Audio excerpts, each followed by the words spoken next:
a lot of publicans love their cask beer, right? Literally, they talk to it, they cuddle it, and because it's a passion. I left Baymans in 2008 when I thought regional brewing was in a great state. 2 years later, craft beer happened. Regional brewers were in disarray because they couldn't challenge it, they didn't know what to do with it, they didn't know how to talk about cold, fizzy, hoppy beers. They just didn't have it. And then if you look at what didn't happen, so like Fuller's got bought by Asahi, Gales went backwards, there's millions of different brewers that got sold, I could list many. Marston's went to Carlsberg, all these brewers, they just disappeared because they couldn't make it work, because they couldn't meet the challenges at the time. Really looking forward to this one, but we've got Rob Eastwood, I believe Managing Director is the right title, of Small Beer Limited, which is... I'm sure we'll touch on it a little bit more. It's definitely been a wholesaler that's supplied the Leagate for a long, long time. I'd hate to know the exact amount of years. We were a lot younger. But yeah. So we're going to go through a bit of the origin story, get to know you a little bit, Rob, which I'm really looking forward to, and we'll talk about the industry. And we'll have a few light-hearted things, and I've got a really controversial question. Which is not chucking you under the bus, don't worry. Right, fine. I look forward to that then. So, and then today's selection, which I'm looking forward to as well, is the Adnams Ghost Ship, which unfortunately, Adnams, we don't have an Adnams glass. Would that be our fault because we haven't sent you any? No, I'm sure it's not. But maybe. One of my favourite beers, to be fair, from a big regional brewer. And Southwold's a great place. But Dad is... Adnams is on the bar because of Dad. Right. So Dad's exactly the same. He's a big Adnams fan. Yeah. I think his favourite would be the Southwold Bitter. Yeah, just standard Southwold. Yeah. Which have they dropped the percentage on that to 3.4? Do you know? I'm not sure they have. Is it 3? It was 3.7 classically. I think they might have reduced it. I know I should know the answer to that. No. That's all right. But I just go ship drinking when I go down there, or Mosaic or something. It's just a lovely place to drink by the sea. Nice part of the world. Yeah, it really is. Yeah. So right, I think the best place to start is probably the start. So I think I know a little bit about it, but the name Small Beer and like the first years, just tell us a little bit about how it came about. Well, I was 3, so I have been alive for its entire generation, but I think it started really with Dad in the 70s being a beardy, sandal-wearing camera member, right, into working for local authority, bored out of his brain, looking forward to the weekends and drinking beer really as a leftover from his days at uni. And he met Mum, and she liked to drink, and then he had a good friend, a guy called Tony Brooks from university, who ended up setting up all the Head of Steam franchise pubs around the country. Oh, really? And so their careers have gone very parallel. So they set up, took the plunge, sold their house, bought an off licence in Newcastle. 6 months later, that's exactly what Mum and Dad did in late 1980s. They sold their house in Lincoln, bought an old greengrocers with a cellar. And it was effectively an off licence originally then, how it started? Well, it was greengrocers, and then, so they opened an off licence in the west end of Lincoln, which if you go down there now, there is the artwork still on the corner of the wall.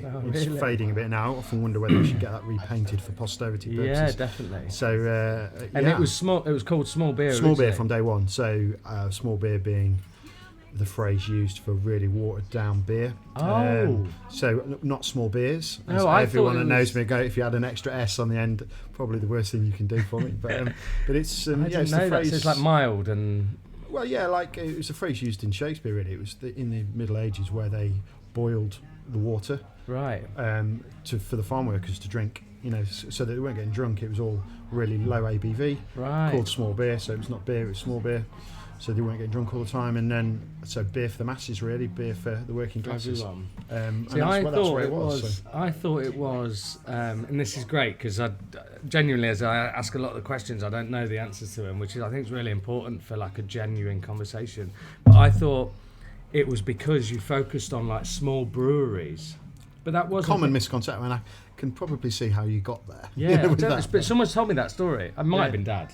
No, I mean it literally was the phrase used for low alcohol beer and beer for the working classes, which is what it was designed to do. They opened an off licence in the west end of Lincoln because cask beer was dying, keg beer was prevalent, and they really needed. That's where Camera started. Anyone that's heard of Camera, the campaign for real ale, which leads us quite nicely actually. So, how did it develop? I mean, I think because you've just said that, let's touch a little bit on cask because. what's the world's changed massively, and obviously for it to be dying in 1980, yeah. How do you feel that's? Well, there's a lot of parallels to sort of the last 10 years, really. So did it boom and then? Yeah, I mean, it definitely boomed in the 80s and 90s. You know, the age of the regional brewer. Really, brewers like Fuller's and Adnams and Black Sheep yeah. and Taylor's and all those guys, you know, selling beer all over the country. You know, Bateman's in the east coast of Lincolnshire, all those sorts of things. So, you know, it was, it was locally brewed, well brewed by real people, not mass produced. Yeah. And that resonates with people. But obviously, over time, things change, tastes change. Craft beer started coming over from the UK, from America. You know, keg beer, colder beer, fizzier beer, taste change. It's held on. If it's been struggling, you know, it's held on quite well. Well, it's unique to the pub, right? Yeah, you know, that's the I best think thing. British. The brewer doesn't finish it; you finish it here in your cellar. So, you know, you need to play a real part in that, and it's where a lot of publicans love their cask beer, right? Literally, they talk to it, they cuddle it, and because it's a passion, it's a definite rite of passage, and the cask beer drinker leads where people go on a night. You know, people will go to the great cask beer pub, particularly when they do great food and all the things they're looking for these days. So it goes hand in hand with it. There's definitely a certain type of customer that wouldn't come in if the cask beer wasn't up to standard. And none of us drank cask beer in those COVID days, you know, really, you know, and people were loving getting back to the pub for cask beer, because you could drink fizzy beer at home from the supermarket, from a bottle, of course, and it's good, and it's broadly similar, but a cask beer is just unrepeatable. So unique to the pub, and that's obviously with us both, with what we do, really survive by what happens in the pub. It's really important to keep that messaging going. Definitely, yeah. I mean, we run 3, and like I think sometimes we could probably cut it down to 2, and very occasionally we're taking a barrel off a little bit earlier to make sure the standard's there. But I think it's really important to have 3 on, so I'm a bit attached to it, if that makes sense. All right, so let's go a little bit back to the off license. So how then did? What was the next step? There was people queuing out the door on night Really? one. My granddad was going crazy, going, "Oh my God, there's people outside!" Because my mum and dad had given up their jobs in local authority, you know, their 2.4 jobs, you know, to have a go. And so my granddads were a bit like, "What are you doing? What are you doing? This is crazy." But it worked. And so they had beer in the cask beer in the cellar, and people were coming in with like squash balls and stuff like that, and they were bringing it and taking it home to watch, I don't know, X Factor and whatever was on in the early 80s. So it was a funny approach, really. So obviously there was pubs around in that sort of time. So were you selling it much cheaper? So it was almost like a wholesale. You'd sell 4 pints for cheaper than. Yeah, because what was in the pubs, it was dying, so you can get it. So it was the brands like Watney's Red Barrel, Party 7, all that stuff that I'm not old enough to remember. I've heard about, you know, but that was what was taking off. Things like Webster's Yorkshire Bitter, and all that sort of stuff. It was keg everywhere, and fizzy. And that wasn't what people wanted, so they knew there was a hole in the market, so they were selling it out of their cellar, so people could at least drink it at home. And in conjunction with camera, trying to keep the messaging going, beer festivals, all of that, you know, trying to get people continually drinking it, and it did work, you know. It came back round, you know, because it's craft brewed, even though it's not craft beer, it's craft brewed. It's loved, it's expensive to brew, you know, and people are really passionate about it. I think that's pretty cool. I mean, I'd love to like rewind a little bit and go and queue up outside with my milk carton and get some beer. Yeah, crazy. I mean, there's a bit of sort of that unique off license coming back now on the back of kind of craft beer, in that sort of thing. Tap rooms and stuff like that. Yeah, that sort of thing. But it's more, you know, a lot of it's dominant. A lot of beer purchasing in the off-trade now is dominated by the supermarkets, very honestly. So you don't tend to get that style of thing anymore. Cask beer is definitely just a pub product now. You wouldn't normally get it in an off-license. No, now, you know. And the bottles don't taste You could get the to same. brewery tap rooms and take some home, that sort of thing as well. Yeah, but, So obviously that you could see how that was thinking, right, this is becoming more like it's borderline like a pub stroke wholesaler at that stage, isn't it? Apart from them actually if drinking the licensing on site. officer is watching, definitely wasn't, but it definitely was full in the back room of everybody getting drunk in the bar. I just grew up around people coming in and getting drunk, drinking, not supposed to be, but they were just drinking at the back of the off license. It was a pub. And what was the next? What was it? Within sort of by the earliest sort of 83, I think they had 3 off licenses. So they had one in Grimsby, they had one in Sheffield, and one in Lincoln, and then they opened the Victoria pub in Lincoln, which is still there, a very famous pub.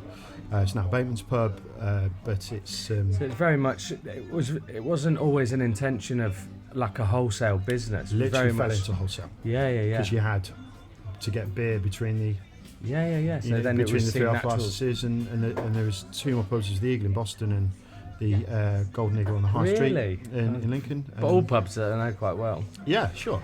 So local area. So, and they're just the supply routes between the two. It was obviously easier to get it delivered into one place, and then Small Beer employed a drayman to boot it around and get it to the places. So definitely fell into wholesale. And our first wholesale customer, by all accounts, outside of it, was the Jolly Brew on Broadgate in Lincoln. Oh, really? Which is a pub again, still now. Fantastic we still place. supply, and it's live music and all sorts there. It's really sure. good. Yeah, and they presumably they just gave Dad a $5 on top of a beer to go and get him on, and he sent it to him, and then that's probably kind of how it worked. I think. You touched on the drayman, which is one of my top questions here. Right. Okay. Because I think I think if you spoke to probably 50 people that walked in the pub, they probably wouldn't even know what a drayman was. Right. I think the terminology, the term drayman, isn't widely used. So I've heard this story countless times. Okay. I don't know what era it would relate to, but I'm hoping there might be a story there. Was it true that they might have half a mile as they delivered to different sellers? Well, I worked for Bateman's before I worked for Small Oh, Beer, really? and they had a 9 of beer racked up, the brewer's allowance. So if you worked for the brewery, you could... They wanted you to drink the beer. Tax-free beer, you didn't have to pay the duty on it, you didn't have to pay for it, you could go and drink as a pint a day. Yeah. But in the early days, they just got mullered. To be fair, I think Bateman's got a lot more stories than I have about that, because obviously by the time we were around, it's clearly you can't do it these days. But they did, they would some. I think it was almost like the drayman. So I don't think we actually explained it, but the drayman are the people that basically drive the trucks. Obviously, originally it would have been That's a beer delivery guy. Yeah, they drop them in, dropping the barrels in the cellars and stuff like that. So the stories that we've heard, or I've heard, should I say, is that they would basically come in, they'd deliver all the beer, and then I'd have half an ale or. Well, I don't think it was a half, but probably a pint, to be fair. And then to rehydrate. Which I think is obviously drink driving laws extremely dangerous, but I just love the idea of I suppose when they were delivering beer around town, rather than giving them a tip, have a car, beer. In the really old days, when it's horse and cart, it probably didn't matter, right? You could do that. But it was part of their. A lot of people saw it as part of their right, as part of their job benefit. To 100%. To be able to drink while they did it, because they didn't have to pay for it. So. Well, yeah, and if no one's giving you whatever change they've got, and they're giving you a half, you're going to accept it, aren't you? Sure. Yeah. Whether you take it, these days, if they get given it, they go home and drink it. I'm sure they put it in a bag and take it home. I mean, we've again licensing laws and things like that, but like towards the end of a shift, if someone's offered to pay for a drink or something like that, then I think there's something about when you work in this industry to take that as a benefit. Well, a lot of people that work in it are pub people, and they're comfortable in these environments. Not everybody is, but they're nice places to be. And I was just before we started this, I was lovely just having a wander around. Just the smell of the place just reminds you. First day we put the fire out. To be fair, so but you can smell the fire. You can still smell it. It's got a nice feeling around it. Yeah.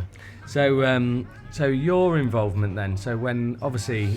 You were a young kid when it was the off license. Yeah. I don't want to skip too far, because I'm unaware of years. So if there's when it got to a wholesale business, it was when did you get involved? I think. Well, it was a slow migration. I joined the business in 2008, but obviously grew up around it. Right. I had a career elsewhere, latterly with Bateman's Brewery and hotels, pubs, restaurants before that. Okay. I went to uni, travelled, did all that, came back, didn't have any money, had to get a job, that sort of thing, and worked in and out of the business Saturdays, weekends.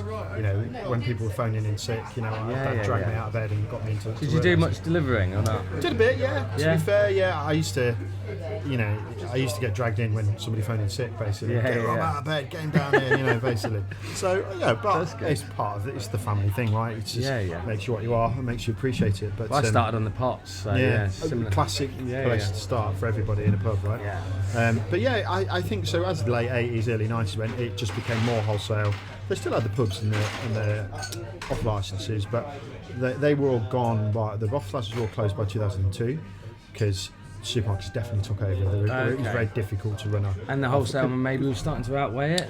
Definitely, wholesale was their main business from about the late 80s, I would think. For sure. And then they they sort of amalgamated the 3 pubs into the Castle Rock pub estate in the late 90s, like 99. So then Castle Rock took over the 3 pubs that I mentioned, and then Mum and Dad became sort of director shareholders of Castle Rock. Which is still, I didn't know that. Yeah, so again, Mum's that's still under your wings. Still a shareholder. Oh, I did not know that. Castle Rock obviously, now, still got the Eagle. Yes, totally, yeah. So that's been since one of the first pubs, and they've still got it. Yeah, totally, yeah. Well, the Castle Rock, yeah, and then I think Castle Rock sold the Victoria. Don't remember the year, early 2010s, something like, to Bateman's. Yeah.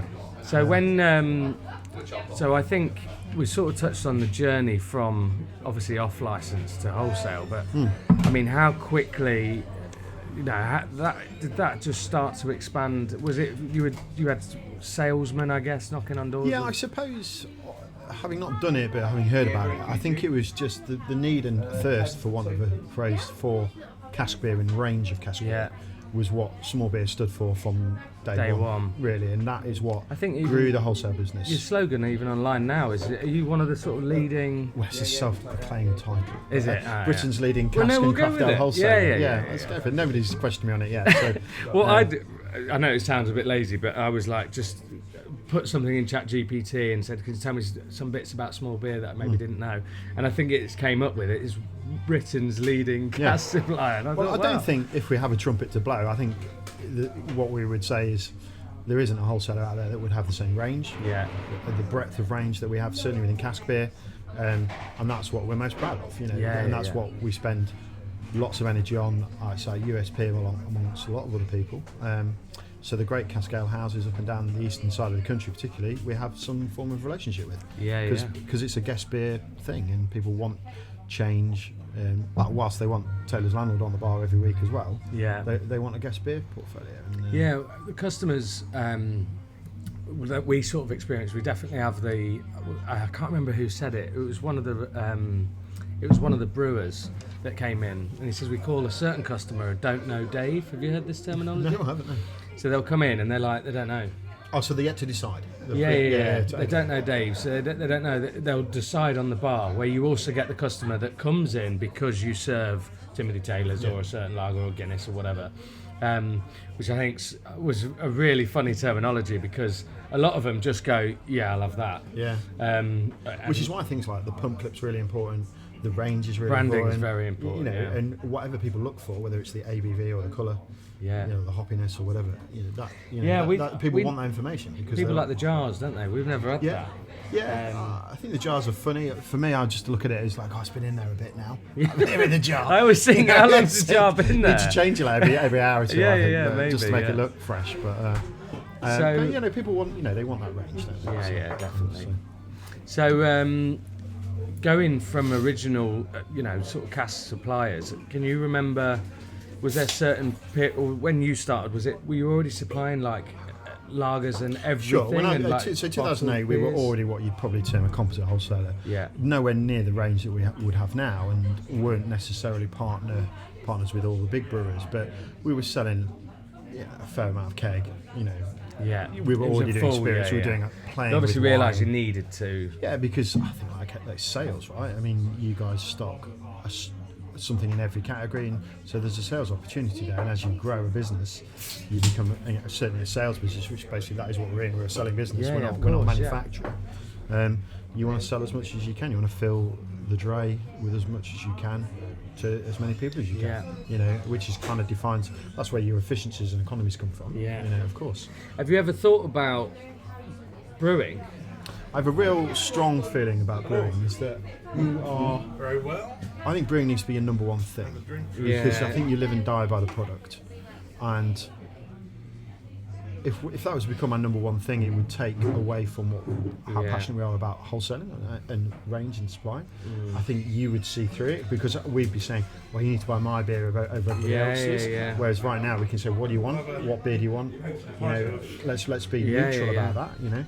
And that's really important to us, because we can be, we can choose for many different reasons, not because I own the brewery that I'm trying to sell to you, and I don't, 100%, There's always, and that, you know, without going into too many details of other suppliers, but like you can definitely see that they're always leading with their main product. For what we talked about, we're retailers, right? We're publicans and off-like running shops at heart, and that's kind of what we know and where our DNA is. But have you done any sort of personal brewing at home? Have you ever even tried it or not? Like everybody who did a bit at university, tried to make some gin once. I didn't go very well. I'd love to. No, not really. I've never been. I think the beer is a passion for me, for the taste of it and the drinking, not necessarily the making of it in a bizarre way. You know? Seems like my sort of dream 10 years is like 3-4 pubs potentially, and then to brew. Really? Yeah, and supply. Well, make that happen, because you know there's space for that. For certainly people that are doing it well and are really invested. But I do think it's got to be your main thing or your main passion. Well, I think I would. Obviously, it's all hypothetical, but I would hope that we could get to a stage where the pubs are okay and they can we can be involved with them. Yeah. But it wouldn't be the main thing. But I have this. I don't know where I saw it, but I have this always need to sort of adjust the supply line. So like we spend a lot of money on bread. Okay. I'd love to have a little bakery where we recruit a baker and we have bread that supplies our... Very similar to beer. Yeah, exactly. Well, interesting. Yeah, exactly. So it was like bread. I can't remember what the play around branding was, but it was like bake, brew, and like chop or butcher or something like that. But yeah, no, digressing ever so slightly. No, because there's passion in all of those areas, right? Yeah. And that's what beer is. It's passion. And that's what you see in people's And eyes. I think the challenges, right, of running the business. So the way I look at it is, okay, well, we've got a huge amount of money going out to these suppliers. If we could bring that in-house, then the profits shared between... Sure. I mean, you get a difference, because we're a middleman at the end of the day. So we have to make a few quid. You know, you guys do, but so does the people that make the product and sells to us. So it does add an extra layer of margin into it. You know, which leads, if you can take that out, which is probably not what I would advocate for my own personal business, people taking that out of their business, because we wouldn't have a business. But you know, we would if we did it, we would supply. Well, I would hope if at that stage we'd have such a good relationship with small beer. If I brewed a beer, and even if it was rubbish, I'd hope you'd try and sell it at least. We would let's hope we'd it's be great. Polite. Let's hope it's great, because it's easy to sell great beer. It's not very easy to sell average beer. Well, no, 100%. Yeah. But yeah, so just touched on there the controversial question, which I want to slip in, but it seems to be a good point here. So I think you know the industry from all ends. Sure. So who's making the most money? Pubs, wholesalers, or brewers? Well, probably brewers, in the sense that they have scale. Yeah. You know, from a percentage margin, you guys definitely. Yeah. Because you'll put X percentage on, which is 2 or 3 times more what we would make on a product. So I suppose it depends on what metric you use. Because then you won't have the scale that a brewer. And I guess volume. You'd probably do volume, would you, rather than a brewer? It depends on each, not you personally. Exactly, yeah. So we can't make per pint to you what you can make over the bar on a pint, but I can sell loads. I can sell to loads of pubs. You can only sell to a few customers, right? So it's managing the volume versus margin thing. Yeah. So I think to be really clear, I wondered if this would come up, and it is something that any supplier that's ever sat in front of me, and some customers, not every customer believes this, and I won't name a name of who vehemently doesn't, but I'll explain. I firmly believe that everyone's got to make a pound. Yeah. You know, because if you can't make a pound, I can't make a pound, the supplier can't make a pound, in the same way that if anybody distorts that, and the figure isn't a pound, of course, everyone's got to make some money, but if the supplier can't make money out of a wholesaler, that relationship's not working. And in the same way, I have to be able to make money out of you, otherwise I can't operate. What's the point? And then I can't give you the range, but then you have to make money as well. So when that gets distorted, so the deal gets super great for you and not great for the wholesaler or the brewer, or the brewer's being greedy, or we haven't got our pricing right, we're ripping you off or whatever, then that is where relationships break down. It's certainly where businesses break down, and that's a constant feedback. I think definitely of recent times. I mean, I don't know what. I presume you probably have similar sort of outlooks on the sort of industry at the minute, but I think years ago it was like a bit of friction between maybe the three, and then I think recent times it's very much a one industry. We sort of, everyone's, like you say, everyone's trying to make the pound and whatever. Well, that is else. true. I mean, there's obvious exceptions in places. Yeah, tied pubs. The person I was talking about, when I explained that methodology to them, a customer thought I was basically speaking Latin. He said, no, I don't care whether you make any money. I don't care if the brewery makes money. Really? Yeah, and I was like, well, we're just going to have to agree to disagree then on that. Because there's no future in that. Strangely, we do still trade with that person, and they are a great customer. But I just think at the time it perhaps wasn't the right approach. It wasn't where I wanted to be, probably. It's interesting that it's. I think the challenge, like one of the biggest challenges from, I guess I don't know your business, but from my perspective on your business, what I see in the field, as it were, like the reps are getting more and more aggressive from other wholesalers. I think, is that your biggest challenge at the moment? Number one, it's competitive. So, I mean, there are all of the macro factors that feed into what we do every day. Yeah. So, I mean, you can list all of them, and people will hear all night, but it is, people got out of the habit of going to the pub through COVID, smoking banned 10 years ago, and you lose people along every journey. The price over the bar, the taxation. I'm not going to get political about it because anybody that knows what it works for knows, they very much separate politics from what we do, because there's no future in that, because your opinion will be different to mine. And you never agree. Exactly, and it just doesn't lead to the right place. But what we can agree with is huge amounts of pressure. Yeah. There isn't more beer being sold in pubs. There isn't more people going to pubs, and that's the challenge we've got to meet, which is why it's such a delight to come on this, because you doing something like this, highlighting those issues, just gets it heard more. Whether you are Camera in the late 70s trying to bring cask beer back, whether you are SEBA for the small independent brewers, whether you're the Federation of Wholesale Distributors to help me out, whether you are Harry from the Leagate, just telling your story so people hear it. It all needs to be said. We set it up because we were like, well, what more can we do in terms of marketing? And don't get me wrong, I wouldn't say that we've set up a YouTube channel and things have gone like that. But one thing definitely from the Pubcast, I've built some fantastic relationships with people that I've sat down with. Yeah. And some people I've never even met before, like yourself, and had fantastic conversations. And also I'm learning a lot, which I guess is a selfish reason to do it. But it's really interesting, and I think you're right. But we all have a responsibility. To try and meet that challenge, and this is your way of doing it, and that's great. We try endlessly to attend things, to be positive about things, to get it. But it is, coming back to your original question, it absolutely is the most competitive I've ever known it. You, I'm sure, will have our competitors coming to see you we do, broadly very regularly, I would imagine. It's changed slightly. I think they used to knock on the door, but I think a lot of people have my WhatsApp now, so I get a text message every now and then. But there's lazy ways of doing it, right? and there's right ways of doing it, because it's still a relationship business, it's still a people business. 100%. Whilst money is right at the heart of it, of course. I think Dad, if I spoke to Dad, I think he would say there was an era of maybe like 10 years pre-COVID where reps weren't visiting. But he didn't see a rep from any. He didn't see Diageo, he didn't see Timothy Taylor, he didn't see any sort of rep for years and years. And then sort of post-COVID, I guess rising costs and... That's exactly right. So I left Baymans in 2008 when I thought regional brewing was in a great state. 2 years later, craft beer happened. Regional brewers were in disarray because they couldn't challenge it, they didn't know what to do with it, didn't know how to talk about cold, fizzy, hoppy beers. They just didn't have it.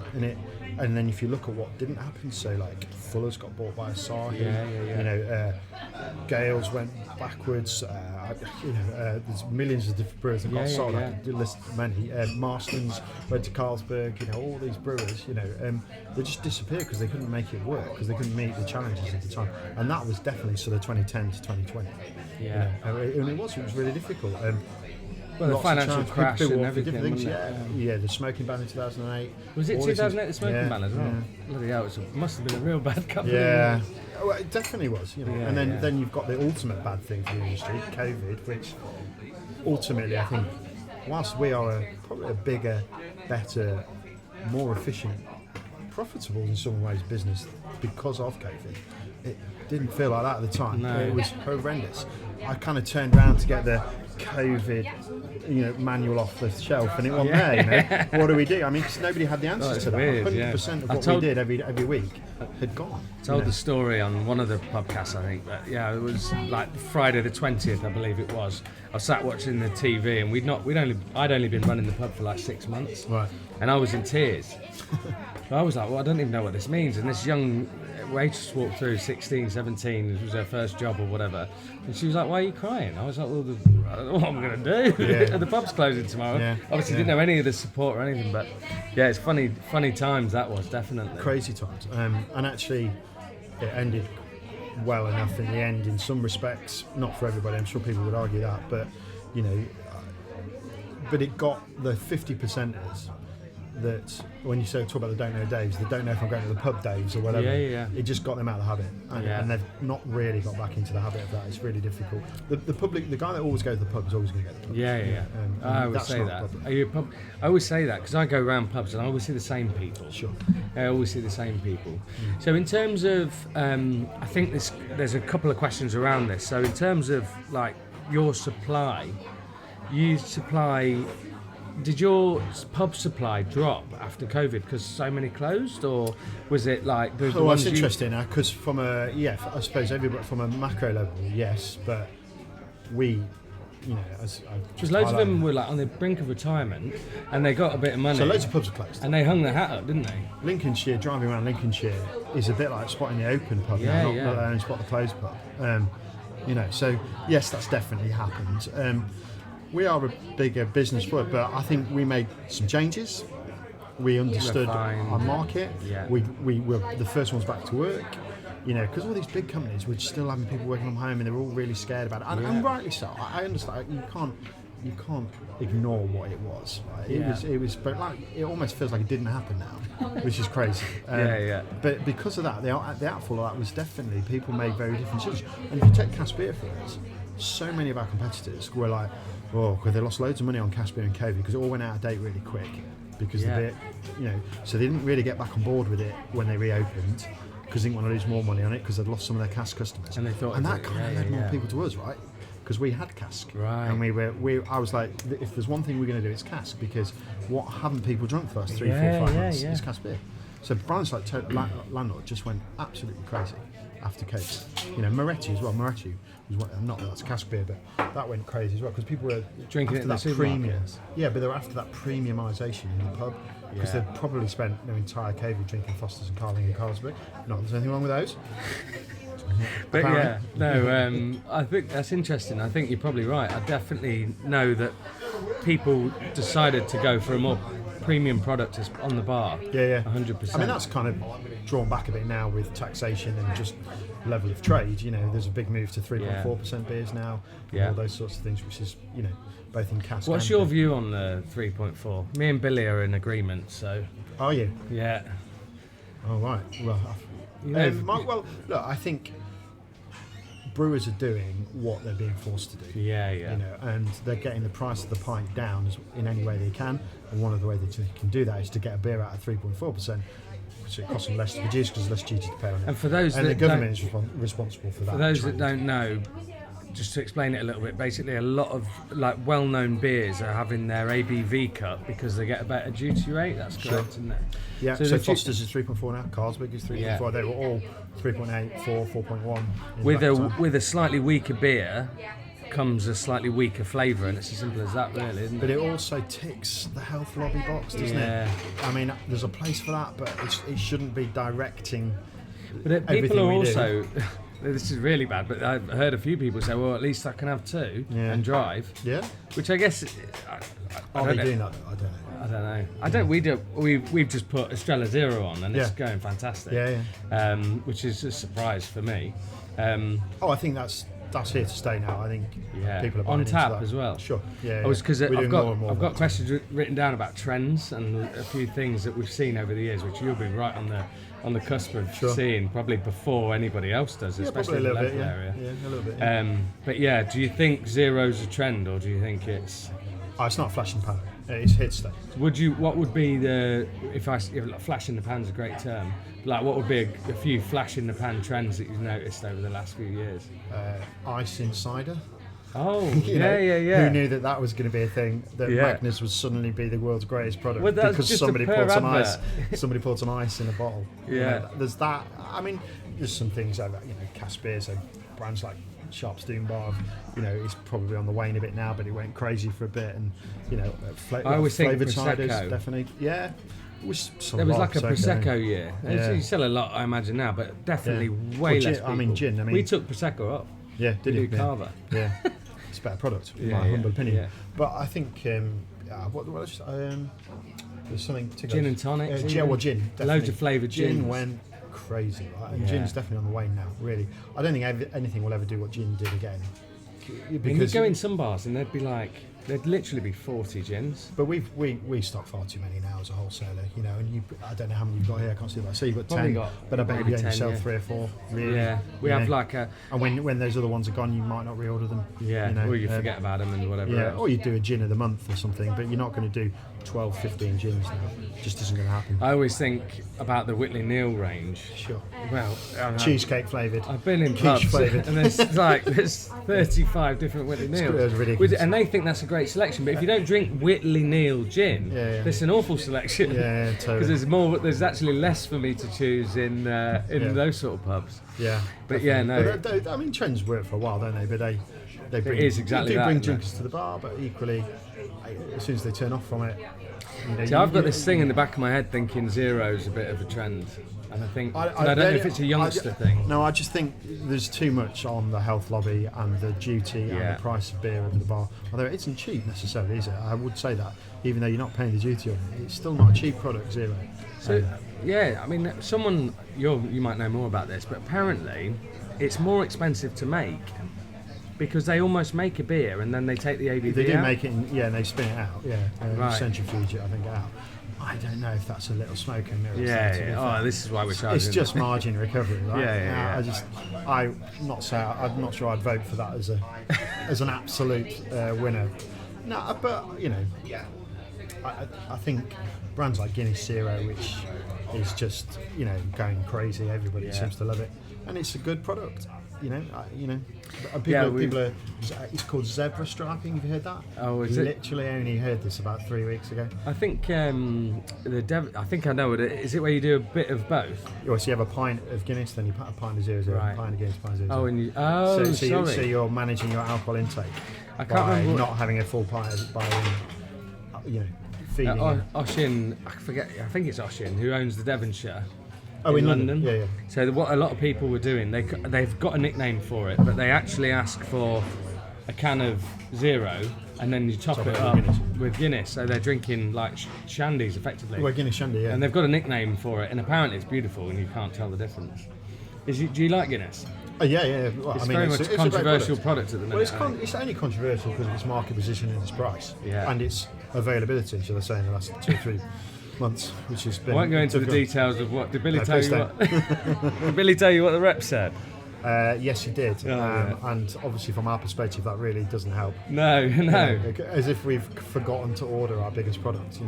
We won't go into details on that one, but that's interesting. What would you say is sort of least one of your least favourite products, or most? I don't know. Trouble's the wrong word. Maybe. A product that you wish you probably didn't sell, which is... Well, I suppose from a purely business perspective, you have to bring in brands that everybody sells, everybody knows, and they are, they're margin killers for a business like mine. Guinness is a great example. J2O, Coke, bag-in-box, those sort of things. That it's just very competitive because every one of my competitors sells it. So it's a bit of a race to the bottom on margin and price. Yeah. You're in a strong position because you can negotiate that price, and we want to sell it to you, but whether we make a penny, a pound, £10, £30 on it, we still want to do it. Sometimes it's difficult. In your business, there must be times where you think, we'll just cut losses on that because we've got the rest of the business. Is that kind of how it works with competition? We've never knowingly sold anything under what without profit, because that's just a means to nowhere. Yeah. Obviously we get a lot of support these days from our suppliers. I think a lot of your competitors do. Well, I think that there's a lot of support that comes from suppliers, back of house, in order to support the price that we give you. Yeah. And sometimes that can take the price down below what we're standardly paying for it. And that's perhaps where, and so if they then choose to use that, I mean, which we that do. mechanism. I mean, we are selling beer under fine, what our cost price would be, but there would be support behind it that would make sure, it would mean we are making some money. Because we don't do stuff for £0, because that's crazy. You know, you can't do that. But support gets bigger and bigger. So it feels like product can sometimes get cheaper and cheaper. Yeah. You know. See, I almost feel like it's going into it a little bit. So maybe it's my knowledge of the industry as well. I almost feel like prices boomed and then the support got better. Okay. So actually, I don't feel like we're a million miles away from... The net position is broadly similar, right? If you look at 6-7 years of like barrel price, like, would you say it's... The net, well, it's moved, it has gone forward, but the net position is not gone forward quite so much. But then, obviously, what has changed is the taxation of it. Yeah. So the prices has gone up because the government keep putting the price up on the duty, which has got to go on the beer, because that's sacrosanct. You have to pay that. You know, the rest of it is all about how much money you want to make. Is duty fixed like fuel duty, or is it a percentage? No, it's on a duty currently, because it changes by government quite often. And on ABV. It's sure there's a sliding scale, and depending on which government's in place as to how they're viewing it. So they'll say no change to duty policy, and you'll go, great, the duty hasn't changed. But what they haven't told you in the pre-duty pack is that there's a duty policy that it'll go up 2% every year. So there's no change to duty policy, which you think no change to duty. Well, no, it's just gone up 2% then. So you know, it's very smoke and mirrors. Very difficult. And obviously that's being managed by ABV change and that sort of thing. So that's the way to combat it. Yeah. Definitely.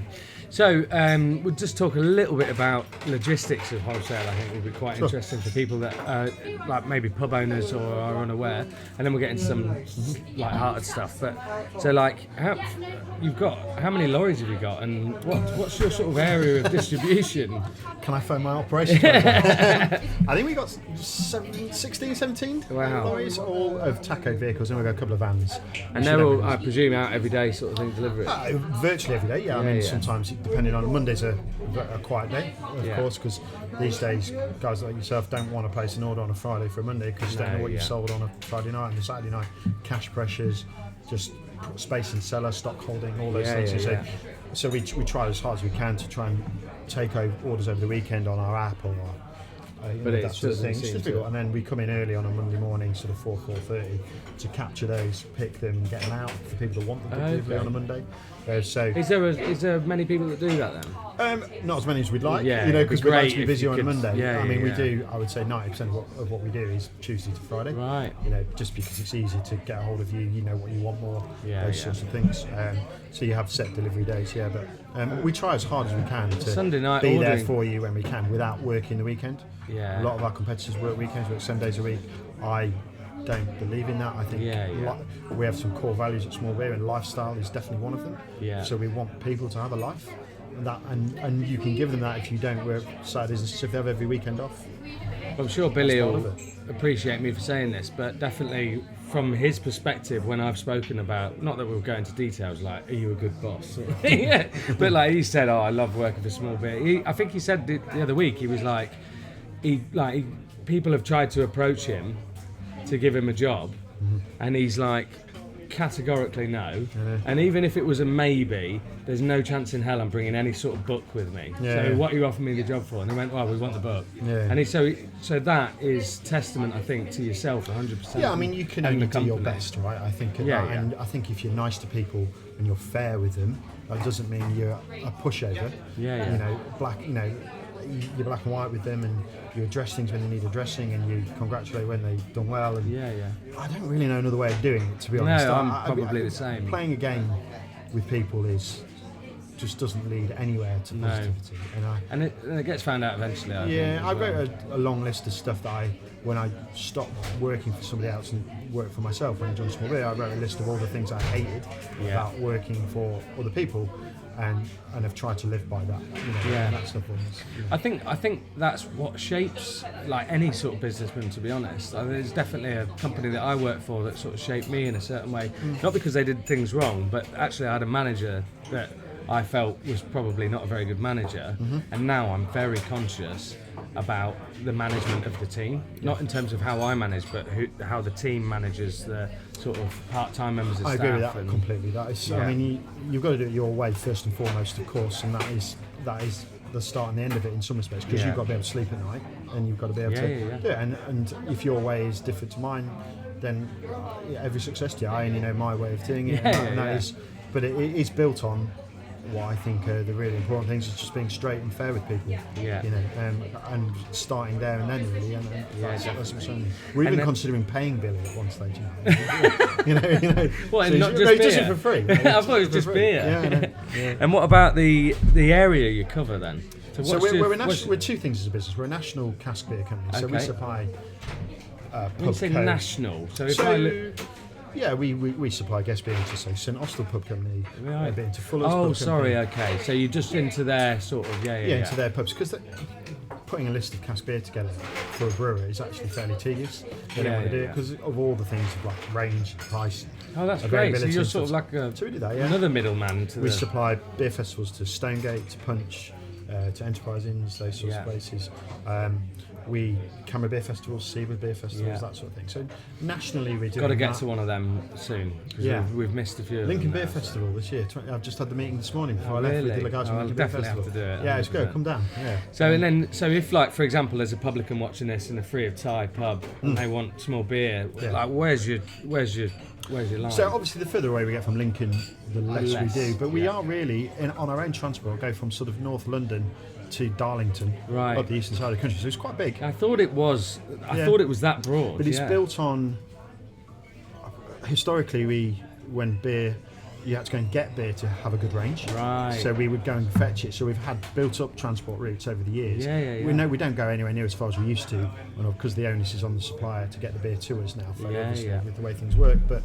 You know, so that's where we were historically a bit bigger. You've got a full lorry. I suppose if you drew a line from your yard to, I don't know, I'm trying to think of the one that's 100 miles away, and you've got a lorry going up there to collect beer, well, you might as well draw a line past all the pubs and knock on the door and see if they want beer. That's do you know what I mean? Pretty much exactly how it works. Starts, I mean, there's no great secrets there, I suppose. Yeah. It's reduced over time, and obviously, if you're not selling beer in an area and then you don't want to send a rep into that area because of the cost on that, then obviously you look to perhaps withdraw back from that. So we used to do quite a bit in like Scarborough. We don't really go to Scarborough anymore, that sort of thing. So. And what's your do you have like a next step? Would you want to expand, or is it like what's the next sort of 5-6 years look like for small beer?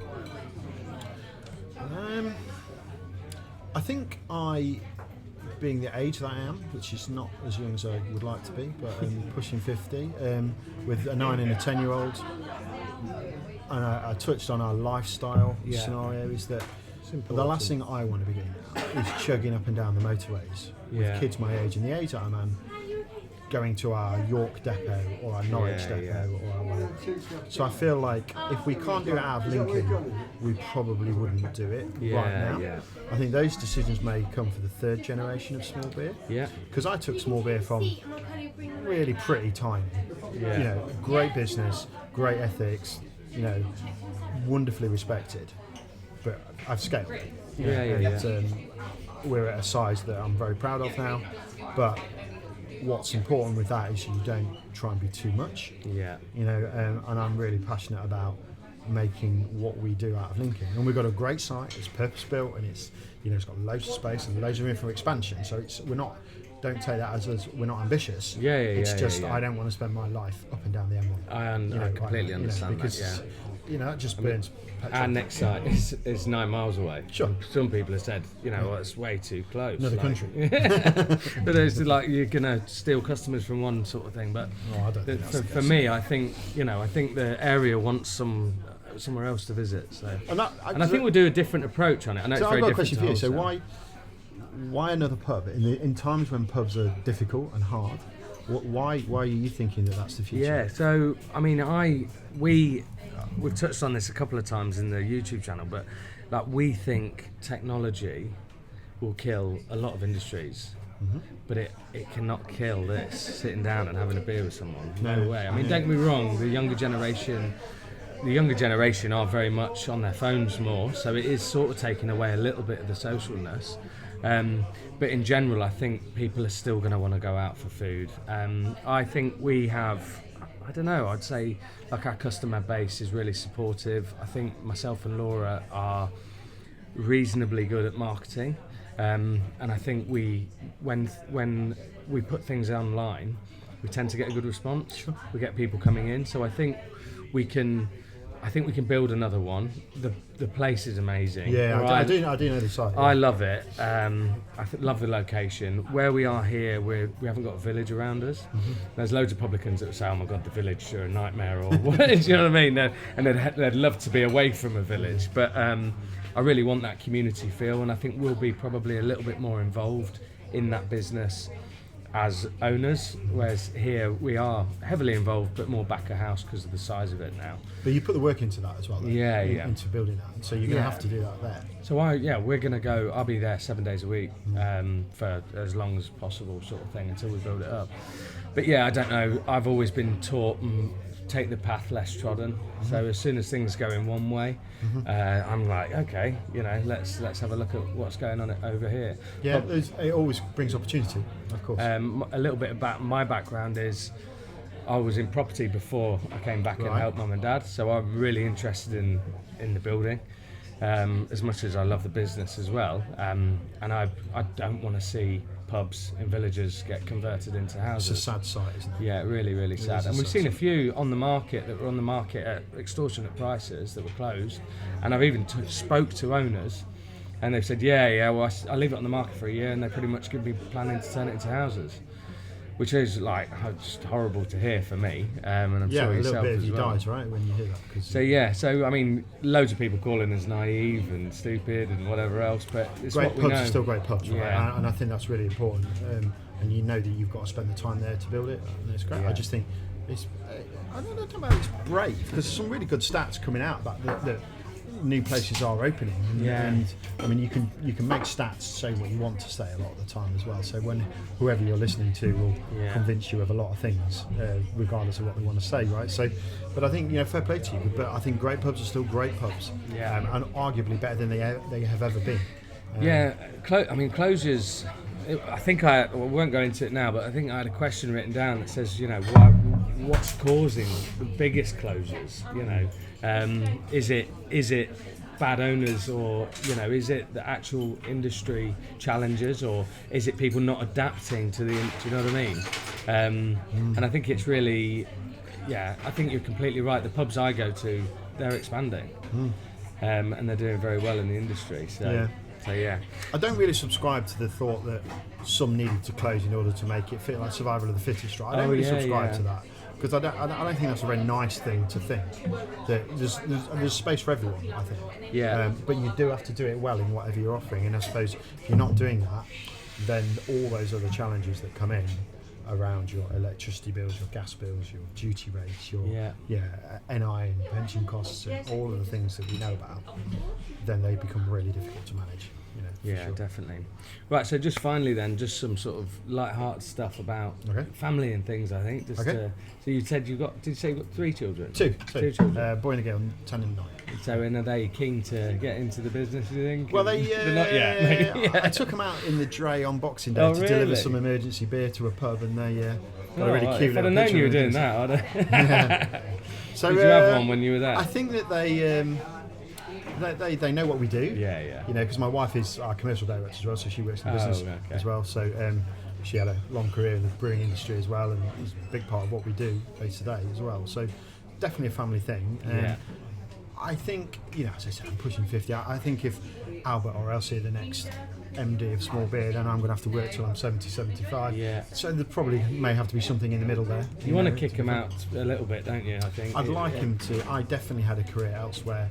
Not necessarily originally by design, but if I look at what I did, I worked for a brewery, I ran a hotel chain, I worked for pubs, I cleaned pubs, I ran a restaurant, I worked in the business in the early days. There was a lot of that kind of led me subconsciously at the time, but I suppose looking back, probably was where it was heading subconsciously. It's weird, isn't it? It's almost a bit of the butterfly effect. 'Cause, excuse me, I did like blogging when I was working in property. I was doing food blogging, and then I was learning how to take photos of food and things like that. And then all of a sudden this came, and it was like, well, I can market now. Yeah. I've learnt all this as a hobby in my sort of spare time. I think it's really important because you can talk that language. So I can come and talk to you because I know what it's like to get up at 6 o'clock in the morning when your cleaner doesn't turn up. You know, I know what the challenges are. I've not just learnt my dad's way from day one.